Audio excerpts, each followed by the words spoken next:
Hey YouTube, the theme of today is the letter M, because I have two books to review today, and they will start with that letter. So we're going to be like Sesame Street. The first book is Miles. It's by Miles Davis himself and Quincy Troupe. Miles Davis was a trumpet player and a really great jazz musician who made a whole lot of music. There's like a list of a zillion albums he made or was on in here. It's pretty impressive, really.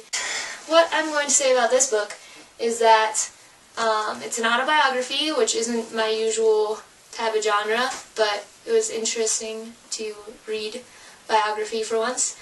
It's not a good book to read if you hate profanity or drugs or general seedy underbelly types of things, but he does write in a pretty interesting way, and there's lots of great moments and tidbits and things. There's this hilarious story about Barbra Streisand in here that's like a paragraph long, but pretty much cracked me up. You can learn a lot about music and jazz music, which is why I had to read this for my jazz history class, because it's quite informative on those subjects, because he basically worked with everyone in jazz ever while he was alive. So there's a lot of lists of names of people who, if you don't really know jazz or aren't really into jazz, you're not going to care about. But if you are really into jazz and do know who they are, it's probably really fascinating. Pretty good.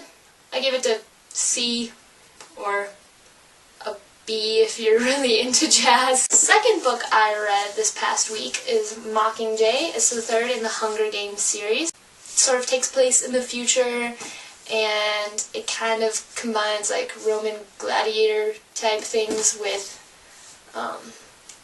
war and oppression and consumerism. The characters are just amazing. You'll fall in love with all of them, basically, and they have really cool names, which is like my favorite things about the series, is all the names. Finnick is one of my favorite characters, and his name is super cool, and I definitely want to name like a future pet fish or something after him, because he's also from the seafaring district. It leaves you with a lot to think about and a lot of emotional turmoil happening in your head. I shed 1 or 2 tears this morning when I finished it, because there's this really moving scene with a cat that's just incredible. Yeah. It's not really because of the cat that it's moving, but the cat is instrumental. So you should read it so you can know what I mean. And those are my 2 books for this week. Bye. What are you doing? Ugh.